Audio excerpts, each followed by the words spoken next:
হাত নয়, মেশিনে টেনে টেনে বের করা হচ্ছে গরুর দুধ। মেশিন দিয়ে আবার সেই দুধ থেকে বানানো হচ্ছে দই। প্রচলিত পদ্ধতিতে জমানো দইয়ের তুলনায় আধুনিক পদ্ধতিতে তৈরি এ দই স্বাদে যেমন অনন্য, মানেও থাকে বেশ স্বাস্থ্যসম্মত।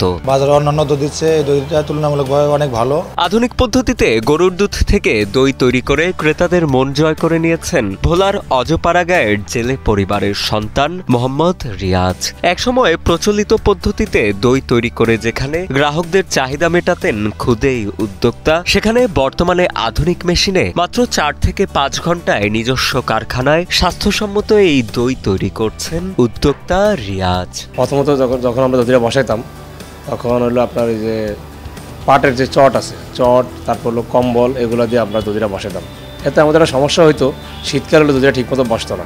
দই তৈরির কারিগরেরা জানান, আধুনিক মিল্কিং মেশিন ব্যবহার করে গরু থেকে সংগ্রহ করা দুধ প্রথমে কারখানায় আনা হয়। এরপর সেই দুধ ছেঁকে নিয়ে বড় কড়াইতে করে তোলা হয় চুলোয়। কারিগরদের বিরতিহীন নাড়ানাড়ি আর টানা কয়েক ঘন্টা জাল দেওয়ার পর দুধগুলো লালচে রং ধারণ করলে মেশানো হয় চিনি। এরপর দুধ চুলো থেকে নামিয়ে ঠান্ডা করার পর ঢোকানো হয় 35 থেকে 40 ডিগ্রি সেলসিয়াস তাপমাত্রার ইউগার্ট ইনকিউবেটর মেশিনে। দুধটা সাইকা কয়া উঠাই, মানে সোলাফে উঠাই আর ওটা পরে 2 থেকে আড়াই ঘন্টা দুধটা গাঠায় টানাই পরে মোটা করে আমরা দুধটা নামাই।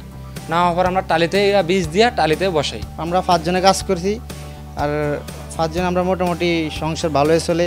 উদ্যোক্তা রিয়াজ জানান, ভোলার চরফ্যাশন উপজেলায় নিজের প্রতিষ্ঠিত ব্যবসা প্রতিষ্ঠান রসমিঠাইয়ে প্রতিদিন গড়ে প্রায় 120 কেজি দুধের দই বিক্রি করেন তিনি। তবে উৎসব পার্বণ এলে বেচা বিক্রি বেড়ে যায় আরও কয়েক গুণ।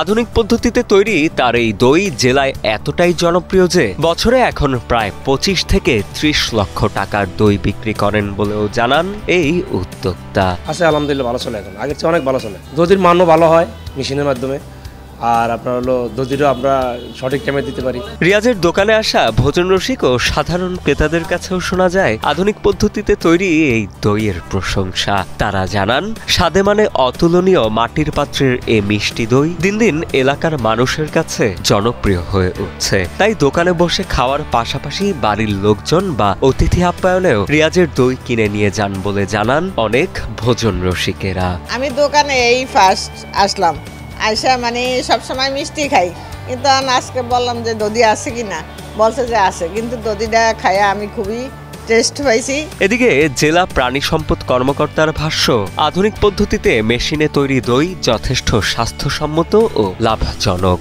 তার দেখাদেখি অন্যরাও এ ধরনের দই তৈরিতে আগ্রহী হলে জেলা প্রাণী সম্পদ অধিদপ্তরের পক্ষ থেকে তাদের সহযোগিতা করা হবে বলে জানান ভোলা জেলা প্রাণী সম্পদ কর্মকর্তা মোহাম্মদ রফিকুল ইসলাম খান। এই দধি তৈরি করতে একই অল্প সময়ে অধিক পরিমাণ দধি তৈরি করা যায়, কম খরচও হয়।